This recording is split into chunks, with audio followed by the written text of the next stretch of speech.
What's up, my beautiful people? Welcome to my YouTube channel. My name is M.Nyagha and the channel is Cooking with Mary Hope. A very warm welcome if you have clicked into this video. Thank you so much. I really appreciate. To my returning subscribers, thank you so much for coming back to watch my video. A very warm welcome. To the new visitors, welcome. Here we love visitors so much, by the way. And also to the viewers, ensure that you have hit the subscription button. If you have clicked into this video, please don't forget to hit the subscription button. So for today, guys, we're going to prepare matoke. Matoke is just raw bananas, but not plantain. It is matoke, raw bananas. That is the best word we can use. So that is what you're going to prepare today. It is matoke stew. Yes, that is the meal that you're going to prepare today. So prepare yourself, guys, and let us all go and start cooking for today. Bananas that we shall be using. So this is matoke and I have 16 pieces. Yeah, I think these are 16 pieces, the one that you are using, and ensure that they're very green. And then we have the water here. This water is good. We are going to prepare saline water. The reason why we are using the saline water, after we have peeled off the matoke, we will put in that water so that they don't discolor. Matoke always discolor very fast after they have reacted with air. In order to prevent it from discoloring, we use saline water. After we have peeled, then we're going to put the peeled banana inside the saline water so that they don't discolor. And then on the matoke, you have to ensure you use a very raw matoke, not the one that is about to get ripe, because they will cook faster. It has to be very raw.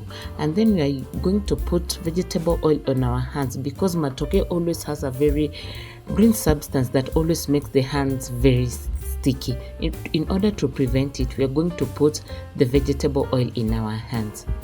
As the way you can see I'm doing it on the video, don't use too much oil, just a little, because you want to ensure that the sticky substance don't get attached to our hands, because it is always very hard to remove them. So we start by preparing our matoke, and there are two methods which we are going to use. I'm going to show you the first method, and on the first method you have to ensure that your knife is very sharp, and you have to be very careful on peeling, because you don't want to remove too much of the white part. It's only the green part that we need. As you can see from the video, my knife is very sharp, so you have to be very careful on when you are peeling off on the green part.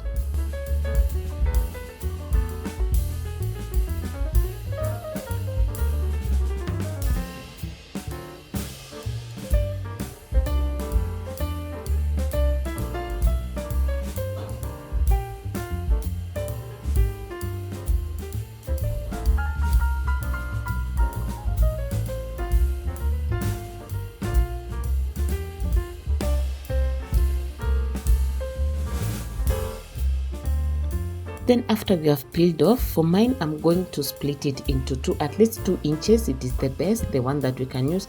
There are some who always don't split it, which is very much okay. Then on the second method, you can use just any type of knife. We are going to split it like as the way you can see from the video, from top to bottom in a vertical manner, and then we are going to use our finger, especially the thumb. We remove the green part, as you can see from the video. The only challenge with this method is because that method, it always puts some discoloring on your fingertips, and the color is really very hard for it to get out from your fingertips. So that is the only challenge, but this also is a very good method that one can use to peel off the matoke. So as the way you can see from the video, we are going to use the first method, of course, so that we are going to peel off the remaining matoke. You can see mine, I have already peeled them, and also you can see from my hand I don't have the sticky substance, because I didn't use too much saline water. You can see it has started to discolor a bit, not that much, but a bit. So we are going to wash the matoke and remove the part that have discolored. We are going to remove them. So we are going to wash them, and we prepare them so that they be clean.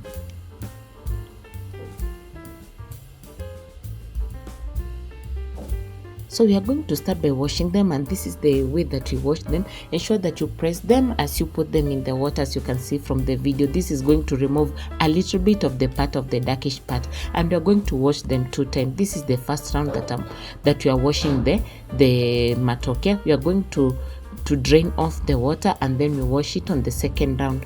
And when you're washing them on the second round, on removing the part that are the discolored part, you're just going to use our knife as the way you're going to see from the video.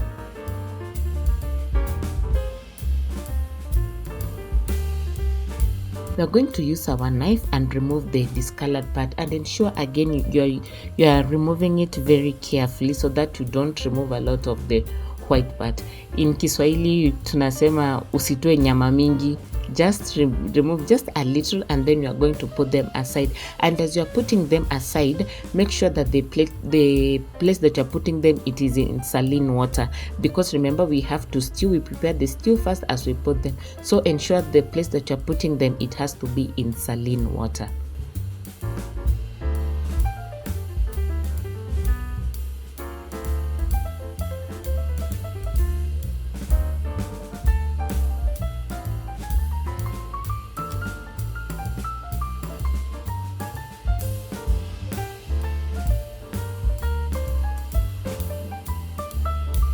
As you can see, mine is very ready, and if you could check carefully, you can see that some of them, they have already started to discolor a bit. So I'm going to put it in very saline water as I prepare the ingredients. I've already prepared the ingredients off camera. You can see that is my matoke in saline water. And then we are going to use, this was 2 medium-sized onion. We have 2 medium-sized sliced tomato. We have carrots and green pepper. The spices I'm using is curry powder, paprika, and 1 1/4 cube of nor beef. Then we have spring onions just for the taste, our grated garlic and ginger, salt to taste, coriander. This is coriander which is sliced, and vegetable oil.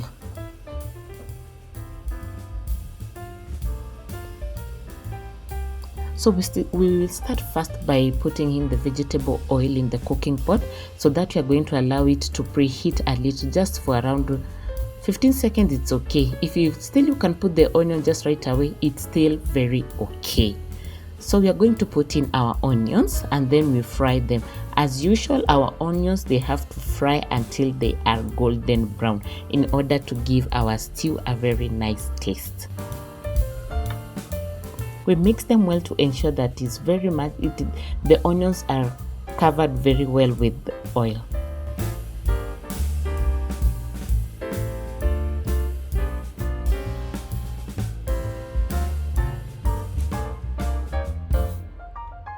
After the onions, they have softened a bit, maybe you can just check. After they have softened a bit, you will put in the spring onions. The spring onions always turn golden brown very fast as compared to the other red onions. That's why after the red onions, they have softened.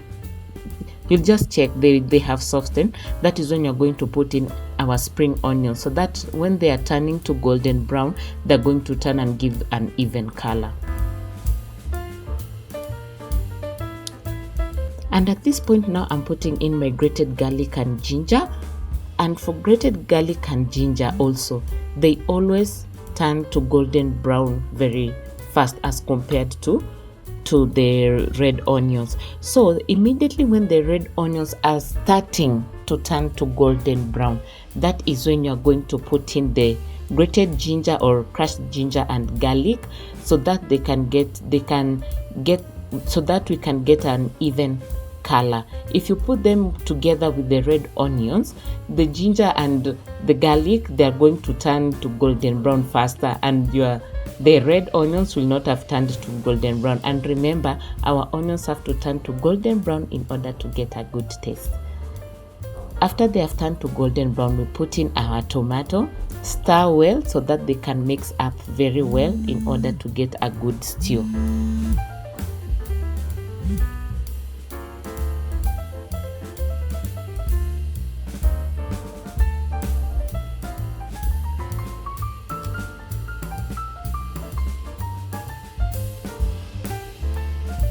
We add in a little water because we are going to allow our stew, that is the tomato and onions, we are going to allow them to simmer for some time so that the tomatoes, they can cook well. So we are going to cover and allow it to simmer for 2 minutes. It will be okay.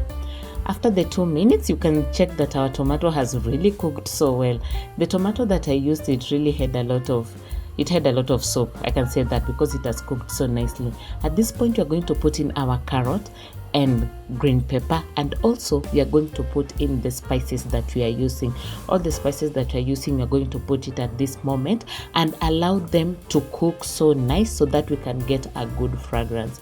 And guys, if you want your spices to cook so well and to give you a good fragrance, just ensure that you're going to cook them very well.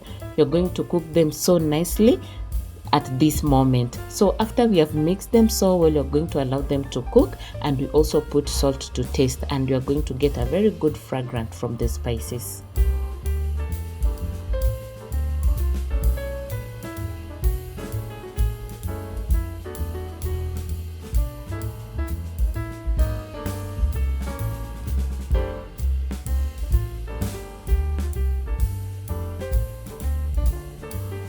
We are going to cover and allow them to simmer for 3 minutes. 3 to 4 minutes is the best. They will have cooked so well. You can see it has already given a very nice stew, and it's really giving a very nice smell. Such a nice smell, by the way, guys. So I will just give it a good stir, and then we put in the matoke, and then we also mix them very well.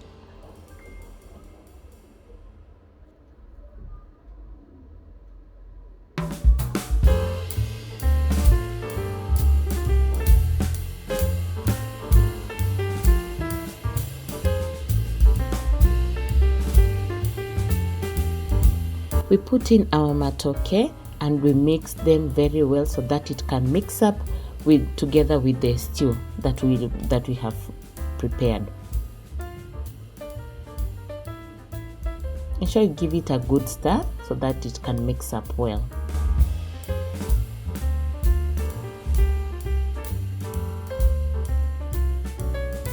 After it has mixed up well, we are going to add in water because now we are going to allow it to simmer for 20 minutes. The matoke will be ready. The matoke doesn't take a lot of time. It is very, very soft. So we are just going to give it 20 to 25 minutes and the matoke will be ready. That's why we are putting in water.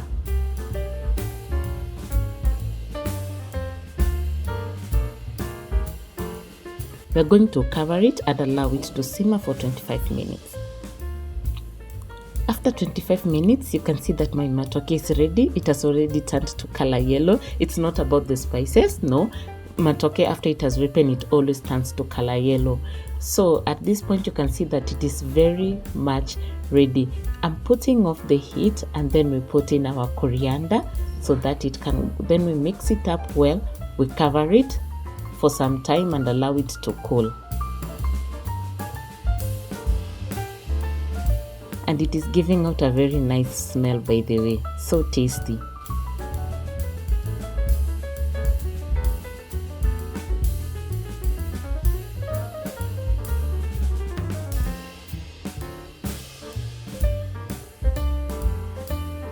We are going to cover it for some time and allow it to cool, and also the dhania will just cook with the heat. And now we are going to serve our matoke. You can see how it is very nice. It has a very thick paste. I can say paste. That is the best. If you're someone who loves soup, by the way, you can add in a little water. Yeah, if you're someone who likes soup, you can just add in a little water and then allow it to give you enough soup. And you can see mine, it is very tasty, and I'm serving it now. If you have watched up to this point, thank you so much, guys. I really appreciate. Don't forget to like, comment, and subscribe. Thank you so much, guys. Let us meet in the next video. Bye.